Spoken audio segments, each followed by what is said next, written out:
Se encuentra con nosotros nuestra directora de 13 Noticias, doña Helen Zúñiga, para traernos el análisis de fondo. Doña Helen.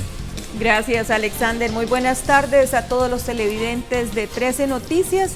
Esta tarde se encuentra acá en el set conmigo don Junior Aguirre, internacionalista, con el que estaremos analizando toda la situación de Israel. Es un tema delicado, don Junior, y que realmente, a pesar de décadas de historia en este conflicto, la situación por sobreexposición, como hablábamos antes de entrar en este análisis 13, es que tenemos una idea completamente dispersa de lo que realmente surge y existe en Israel. Muy buenas tardes. Así es, Helen, muy buenas tardes y muy buenas tardes también a todos los televidentes. Vamos a ver, hay una situación grave que está ocurriendo ahorita mismo entre Israel, que está en guerra contra una agrupación terrorista que controla un territorio que fue desocupado por Israel hace ya más de 20 años.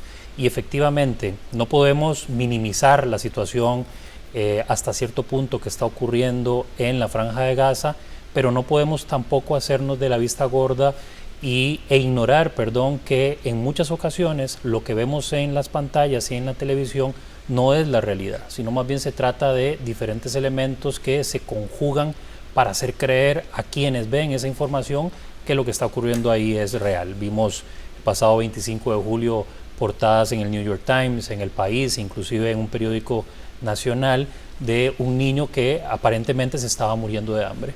Pues resulta ser que ese niño no se estaba muriendo de hambre, sino que era un niño con parálisis cerebral, que lamentablemente también es una situación lamentable. Esa condición genera ciertas condiciones físicas, y los 3 diarios cayeron en ese error precisamente.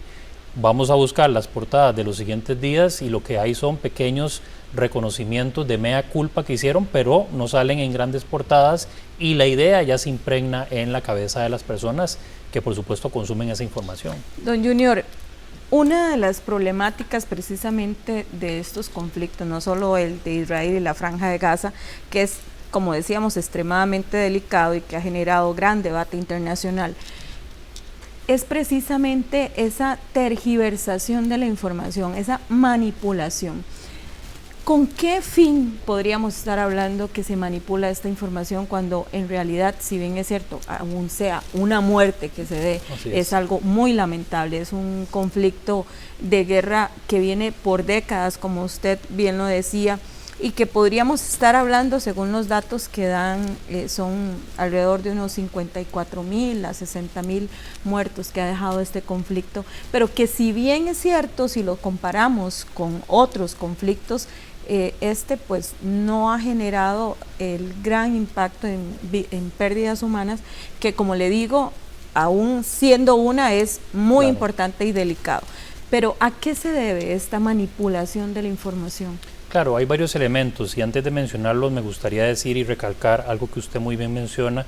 No vamos a minimizar ni a decir que en el campo de batalla no están ocurriendo cosas por lo menos cuestionables, ¿verdad?, por parte del ejército de Israel, o decisiones que toma el primer ministro y su gabinete de guerra. Son cosas que podemos discutir, que podemos analizar también. Pero ahora sí, respondiendo a tu pregunta, hay varios elementos. Uno tiene que ver con cómo se consume ahora la información. La información se consume ahora a través de clips, entrando a enlaces que son publicados en redes sociales o en internet propiamente.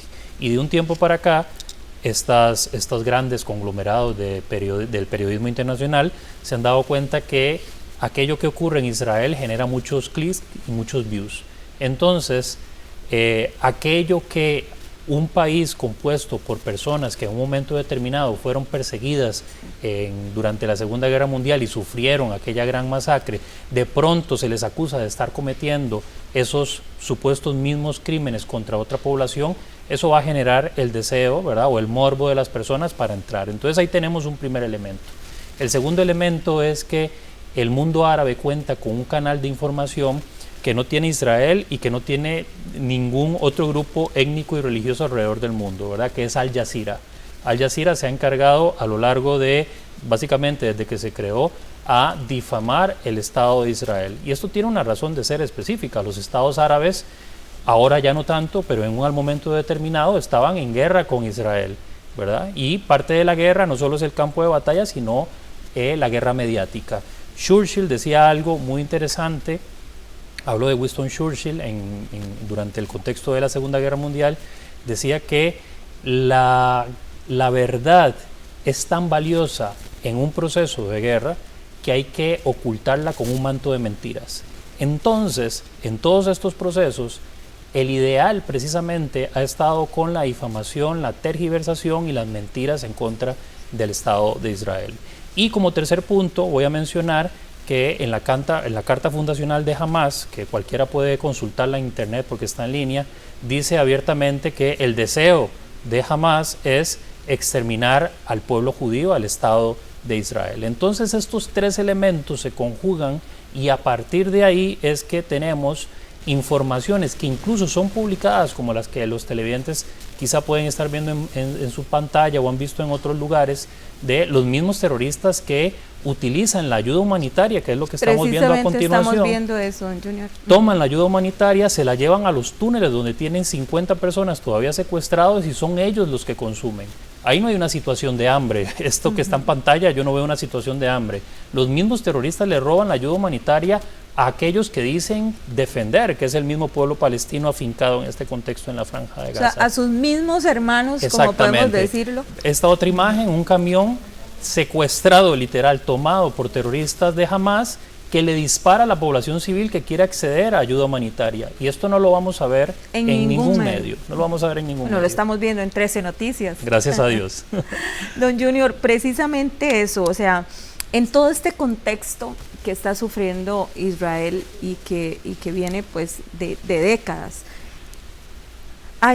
existe también esto que usted razona con tres hipótesis. Sin embargo, no se vale, ¿verdad? No se vale manipular, tergiversar la información para que los consumidores, valga la redundancia, consuman esa información, cuando el contexto real es otro y que como medios de comunicación tenemos una responsabilidad. Y así lo juramos, hicimos un juramento como profesionales de siempre decir la verdad, de llevarle a los televidentes o a nuestro público meta es la verdad.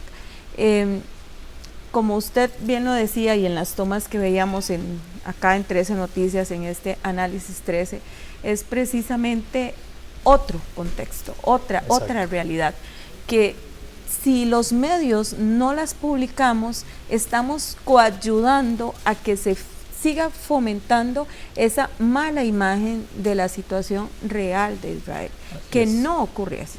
Así es, yo quiero de nuevo volver a clarificar a los televidentes, ¿verdad?, que en ningún momento se trata de hacer una especie de brainwash, ¿verdad? No le queremos ni tampoco lavar la imagen a Israel, ni hacer una especie de lavado de cerebro, todo lo contrario, nosotros lo que pretendemos es que cuenten en la medida de lo posible con la verdad.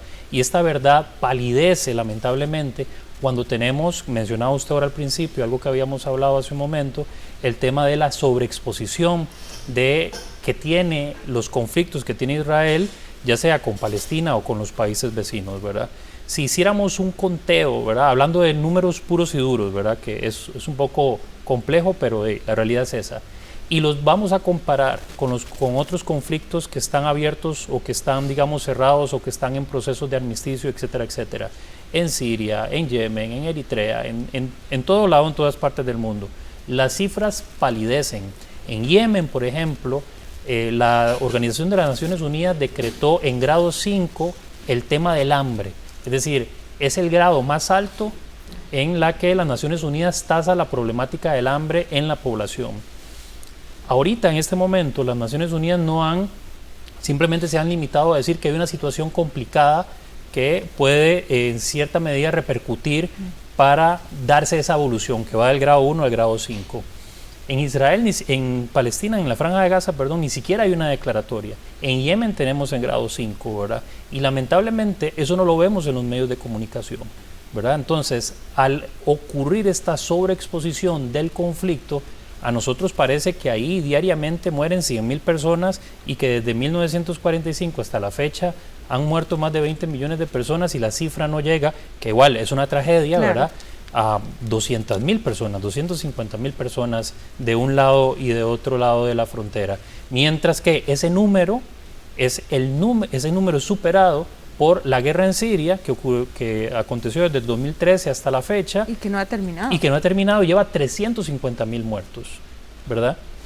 Ese es el problema en un periodo de tiempo muchísimo más corto. Ese es el problema de la sobreexposición, ¿verdad? Pero, ¿qué tanto conocen los costarricenses de este conflicto? Precisamente, don Junior, 13 Noticias le consultó a algunos costarricenses y quiero que usted vea cuál es la respuesta. ¿Está enterado del conflicto en Gaza? Sí, claro. ¿En qué básicamente tiene usted de información? No, que queremos la libertad para Palestina.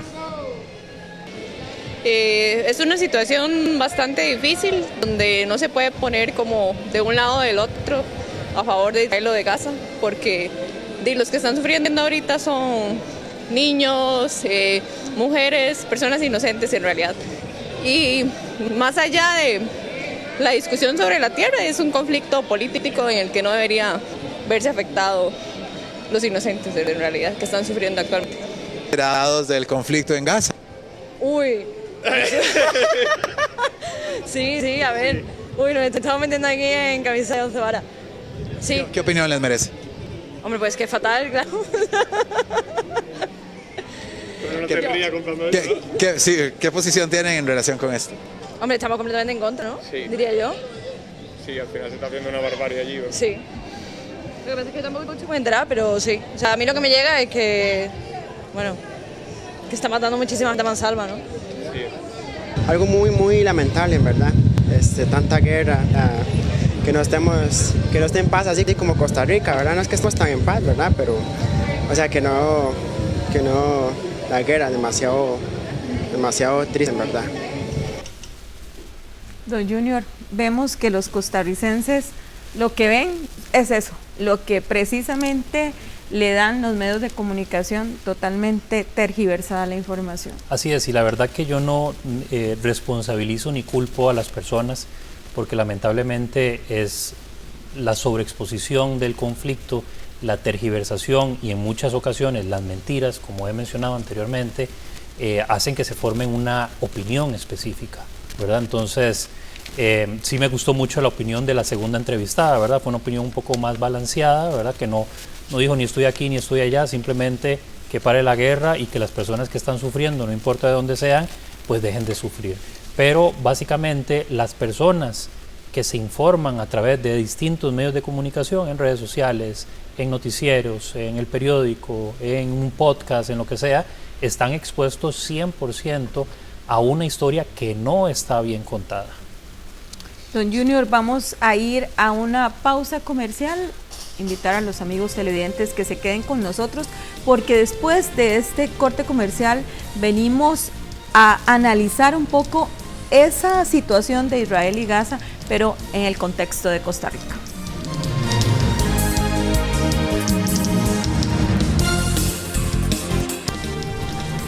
Esta tarde está con nosotros don Junior Aguirre, internacionalista, precisamente hablando sobre el conflicto de Israel con Gaza. Don Junior, ¿cómo ha afectado el conflicto en Medio Oriente a las relaciones diplomáticas entre Costa Rica e Israel? Si se puede decir que que ha habido una afectación. Sí, lo que han habido por parte de la Cancillería son pronunciamientos, y estos pronunciamientos en muchas ocasiones responden a reacciones que nuestro país ve que ocurren en otras latitudes. No necesariamente nuestro país ha tomado la iniciativa para realizar pronunciamientos específicos de la guerra, sino más bien ha sido un poco más en respuesta a, como vuelvo y repito, estos pronunciamientos que han ocurrido en la Unión Europea o en algunos países de la región. Entonces nuestro país se suma, ¿verdad?, a realizar desde la Cancillería estos, valga la redundancia y repito otra vez, estos pronunciamientos, ya sean en contra de Israel o buscar una especie de balance en torno a lo que está ocurriendo, ¿verdad? Recordemos que nuestro país desde los años 90, si no me equivoco, 80-90, tiene aquel principio de neutralidad perpetua, ¿verdad?, en el que no se coloca ni a favor ni en contra de ningún bando, sino que hace un llamado más bien a la paz, al desarme, ¿verdad?, a que se den opciones y posiciones de diálogo específico. Entonces, la relación de Costa Rica e Israel en este momento es una relación que está normalizada. En ningún momento, por ejemplo, la Cancillería o el presidente ha llamado a consultas, que es algo que se hace usualmente cuando hay este tipo de situaciones, ha llamado a consultas al embajador, en este caso la embajadora de Israel, ni viceversa, ni en Israel han llamado a consultas al embajador de Costa Rica. Las relaciones siguen normalizadas, principalmente se concentran en varios polos, pero el compartir información de inteligencia tecnológica, el manejo del recurso del agua, que es en lo que colabora nuestro país con Israel, y este Tratado de Libre Comercio que promete más bien cosas nuevas en cuanto al intercambio comercial de diferentes productos de un lado y de otro. Sí, precisamente en cuanto a ese tema, ¿qué oportunidades y desafíos presentaría el Tratado de Libre Comercio entre Costa Rica e Israel en el contexto que está viviendo Israel actualmente? Sí, habría que ver si en este caso el canciller tiene alguna sugerencia o alguna razón para obviamente delimitar este tratado o no firmarlo, ¿verdad? De momento, como digo y como he dicho anteriormente, han habido manifestaciones de parte de la Cancillería específicas a través de publicaciones, ¿verdad?, en medios de prensa o en redes sociales. Sin embargo, creo yo que esto va a transcurrir con total normalidad, porque independientemente de eso, en nuestro país, también independiente de la opinión que tengan las personas, no hay como medios de presión muy fuertes que vayan a evitar que este tratado al final se firme, ¿verdad? Existen manifestaciones que la han habido en la Universidad de Costa Rica, frente a la Cancillería, han habido marchas en la calle, pero no son masivas, ni mucho menos, por lo tanto, y posiblemente este tratado va a llegar a buen puerto y se va a firmar, porque vuelvo y repito, las relaciones en este momento, hasta ahora, a no ser que cambien en unos minutos, siguen estando en firme y siguen estando como hace 3, 4, 5, 10 años atrás. Precisamente, ¿cómo podría este conflicto de Medio Oriente afectar esas relaciones económicas entre Costa Rica e Israel, si la posición de Costa Rica siempre ha sido, como usted bien lo decía, el llamado más bien a la paz y el alto al fuego en la zona? También también hay que entender algo. Nuestro país, si bien es cierto, es una nación independiente, es un Estado soberano, también responde a intereses, ¿verdad? Y esos intereses están directamente supeditados no solo al Tratado de Libre Comercio que pueda firmar con Israel, sino también a las relaciones que tiene nuestro país con los Estados Unidos, que para nadie es un secreto, ¿verdad?, que Estados Unidos tiene una relación muy sólida con el Estado de Israel. Entonces, esa triangulación, por decirlo así, hace que Costa Rica siga manteniendo sus relaciones. Yo personalmente no veo forma, a no ser que ocurra algo con el cambio de gobierno, ¿verdad?, y que la guerra aún no termine, no veo forma que nuestro país rompa relaciones. ¿Qué pasaría, digamos, en una situación así? Pues lo que ha ocurrido en diferentes países que han roto relaciones con el Estado de Israel, ¿verdad? Los embajadores y todos los diplomáticos tienen que volver a sus países, ¿verdad?, de un lado y del otro, y se cierran las relaciones comerciales, posiblemente se mantengan los contratos hasta finiquitarlos, porque si no podría entrar nuestro país, o al revés también, nuestro país podría denunciar por incumplimiento de contrato entre la Organización Mundial de Comercio. Cuestiones como esas son las que podrían ocurrir en el corto plazo. Y es que, como lo conversábamos, Costa Rica es un país sin ejército, es un país donde, gracias a Dios y afortunadamente, no ha existido la guerra, y nos cuesta mucho visualizar esa situación que está enfrentando Israel, que allá para los israelitas es algo completamente natural. Incluso lo vemos en su diario vivir, como ellos, si aquí hacemos un simulacro para el terremoto, allá ellos hacen simulacros para los ataques, y se refugian en estos lugares que, bueno, valga la redundancia, los refugios que ellos tienen en escuelas, en las paradas de autobuses de cada 100 metros tienen un refugio. ¿Cómo visualizar eso desde el lado y desde la óptica de los costarricenses? Claro, para los costarricenses entender, ver a una persona armada con un uniforme de cualquier país y de cualquier lugar del mundo es algo a lo que no estamos expuestos, gracias a Dios, ¿verdad? Tenemos ya ya casi 80 años desde que se abolió el ejército, ¿verdad? Entonces, esa no es una realidad con la que nosotros vivimos. Allá, sin embargo, se tiene que convivir de esa manera. Yo creo que el costarricense, para que pueda entender qué es lo que está ocurriendo, lo tiene que ver desde la siguiente perspectiva. El Islam militante, que es al que está afincado Hamas, ¿verdad? Y otras agrupaciones terroristas como Hezbollah, el Daesh, ¿verdad? Al-Qaeda, etcétera, etcétera, tiene un objetivo primero, y ese primer objetivo es la destrucción del Estado de Israel. Pero es que el Islam militante no solo persigue a los judíos, sino, como lo dicen en sus manifestaciones públicas, a los infieles. ¿Quiénes son los infieles? Aquellos que no son musulmanes. Entonces el Islam militante, si cae Israel, que es nuestra primera trinchera, los que siguen son los infieles, ¿verdad? Así que verlo desde la perspectiva de que el Estado de Israel es nuestra primera trinchera y que si cae, los que siguen son los demás, yo creo que la perspectiva cambiaría. Y aunque sea una realidad que nosotros veamos lejana, allá 15.000 kilómetros, la realidad es otra. Hoy sabemos que en la triple frontera hay presencia de Hezbollah.